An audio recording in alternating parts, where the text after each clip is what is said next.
Now we're gonna do gameplay. So, I think overall they improved the gameplay, which is something I was not expecting. This gameplay wise is more unique and entertaining than previous installments. So if you just like the gameplay formula, I definitely would recommend this game because the game it builds on it. The idea of Espas, actually, Emras and Lupets. So basically, the hold items basically have now become Lupets. And throughout the dungeon, you encounter Emras, which appear for only a certain amount of steps. So if you really want to get an Emra, you have to like plan your steps, especially for a small room. If it's a huge room, it's kind of like, well, it's gonna be there for a long time because they can't like pick out anything. That I like that. Some of the Emras are so overpowered though. Barrage so overpowered. Anything that when you attack your enemy, they can get confused or fall asleep. Because Barrage does is you get multiple attacks. You can attack twice instead of once. That's just overpowered. You just can attack twice. Multiple hit moves in the game in general are overpowered. And the whole game has this underlying issue of balance. Balance is so off scale. What it, you can get when you are level 11, 12, early 10s, early like below not even teens yet. You can get Salamence, who is level 52 as a partner. Level 52. So you can recruit partners of any level. And it's like I now have a level 52 partner. Why am I doing any of the work? Because I'm level 52. And your partner is always weaker than you, which also bugs me. Especially because you can recruit higher level people. Why do I have my partner around when I can have two level 50 people just be my escorts and not have this person who's probably two levels lower than me, no matter what? I mean, the emeralds aren't balanced. I mean, some prevent you from getting poisoned, some prevent you get burned. Okay. Some prevent you from get status effects. Okay, that makes sense.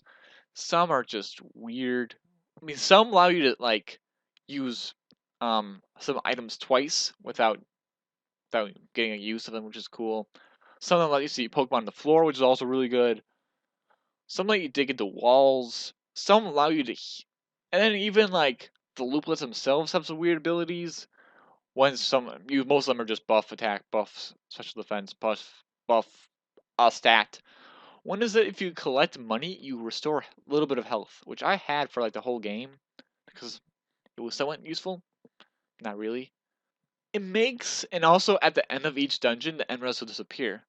So every time you go into a dungeon, you have no emeralds, and you collect them throughout the dungeon. The problem is you get this weird scaling effect, where in the beginning part of the dungeon, you are really weak. But at the end of the dungeon, if you get some great emeralds, you'll be really strong. The enemies don't scale with you though. They try to, but if you get some really good emeralds, you'll be from weak to super strong in no time. It basically ends up if you want to take on the harder dungeons, it matters what emeralds you get. Because if you get some good emeralds, you'll be fine. Wands is a new item they added.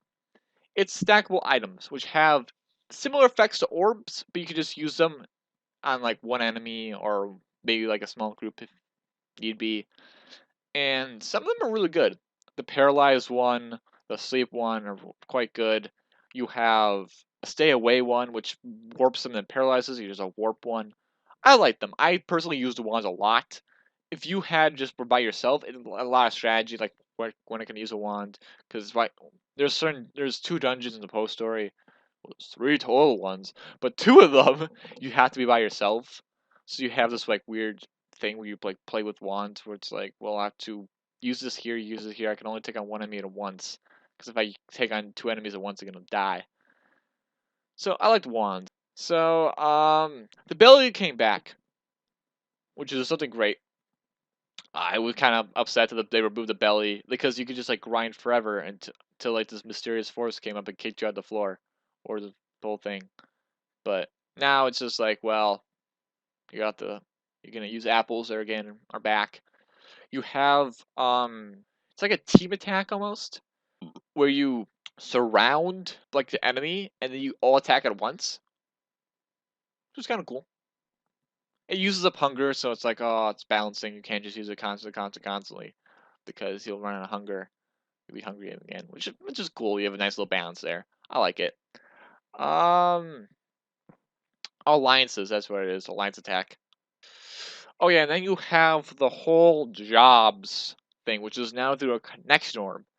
So how this works is that when you take a job, you do the job, you'll connect to other Pokemon similar to them. Quote unquote similar. What is similar? I don't know. And then you can do their jobs and you like have this weird thing. So it's one job per Pokemon, and then you after you do the request, you get that Pokemon. Which is how you can recruit a Salamence at level 52. Because you just do their request and then you're done. You got that Pokemon. Positive side, it's a nice little. You can now easily collect them all. You can get one of every Pokemon, which is kind of the whole cook of Pokemon. Like I gotta catch them all. You can now get all the Pokemon. It's an easy thing. It's like a checklist almost. You try to get all the Pokemon. Positive, positive. It allows for references to past games. There, every single like group of Pokemon in past games. So the Exposition Guide, Wigglytuff's Guild from second one, Team Alakazam, what was it? Charizard and Trinitar. ACT? Was it ACT? Team Act? Anyways, there and there, when you recruit Whiskaff, I butchered that name. The Whiskaff, the whale thing. I actually forgot his name. So important that I don't care. I always remember these part ground type, which always caught me off guard when playing against him. Anyways, so it's cool. You have the Wigglytuff Guild. You have all the people from the third game. So cool. Downside: early on, you are stuck taking one at a time. Like you don't have much choice. You're stuck here, and you have to start making alliances. So you're kind of stuck with like one or two. Pro: you can now take more than one. So nice to do that again. You can take 5 if you really want to. If they all take place in the same dungeon, you just go through the dungeon and do all 5. Really was annoyed the fact you couldn't do that in the third game. Weird change in the whole gameplay thing. Only can have to bring in 3 Pokemon to a dungeon, not 4. Why? Don't know. But you can only bring in 3. You can bring in more if they're like for the job, but just 3.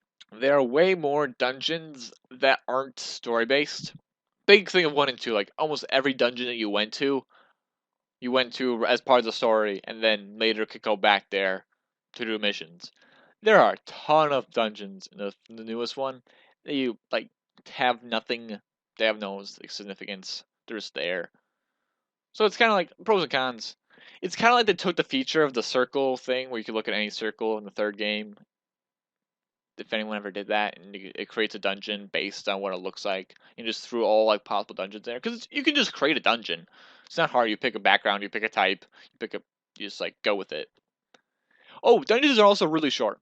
They shorten the length of dungeons, which in my opinion is good. I prefer short dungeons, but really tough. The gameplay overall is really not balanced. There are some dungeons that will kick your butt so badly, and there are some dungeons that don't even like for story. This is just a story that are no problem at all. Just complete a walkthrough, and then you get to these dungeons. I forget the one, but it's something like you had to go there. It's like underwater cave, hydro pump or whatever water type move that you can shoot from across the room. There's even an ability they have when you're more than 5 spaces away that they give a boost. You get one shot. You can't do anything about it. It's from across the room. How do you stop attack from across the whole room? Hits you. I was weak to water. I died. I'm like, okay, man, it's just me. But Purpose Pikachu, he gets hit by the same attack. What hits?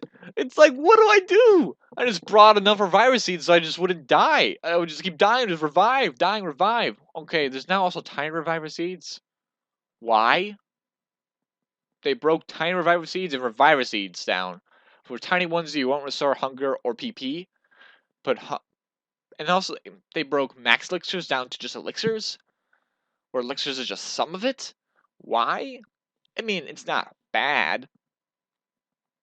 It's just weird. And also the progress device is also item allows you to save within a dungeon. It's a weird thing. It feels cheap almost, but at the same time you only get a certain amount of them. So I'm not sure. That's basically it. So it's the same formula. They just brought it's basically all two's formula. Oh, and also it brought back the feature that you if you use a move multiple times you level it up. Which I actually want as one I really liked from 3. That was probably my favorite thing they added in 3 was that you could use a move multiple times and leveled up. So they basically took the good parts from 3's gameplay, took the good parts of 2's gameplay, and smashed them together. Hands down, this is probably the best gameplay game. The gameplay game. Gameplay Mystery Dungeon. This is my favorite gameplay wise. Story wise, no. 2 was better story wise. So overall, so from story and the gameplay, mash them together. The presentation, I don't care. It looks nice. I have no problem with it. It's 3D. It looks quite nice. So the question is this game better than Pokemon Mystery Dungeon, Explorers of Time and Darkness? Because, in my opinion, 2 is better than 1, barely, and is also better than 3. It goes 2, 1, 3. So where's 4? I would argue it is tied with 1. I would argue it's tied with. That's what I would argue. I think 1 and 4, 1 had a weaker story than 2. It just felt that a lot of it was just something goes wrong, legendary Pokemon, something has gone wrong, you go, so a bigger group, tougher team tries to go and do it, fails, and then you go and you win. That's what I felt like a lot, especially in the later half. And then second one had a whole branching story. You had the whole time gears. You actually felt like a threat. I like 2's story best. You can also argue Explorers of the Sky, the weird third one in the series.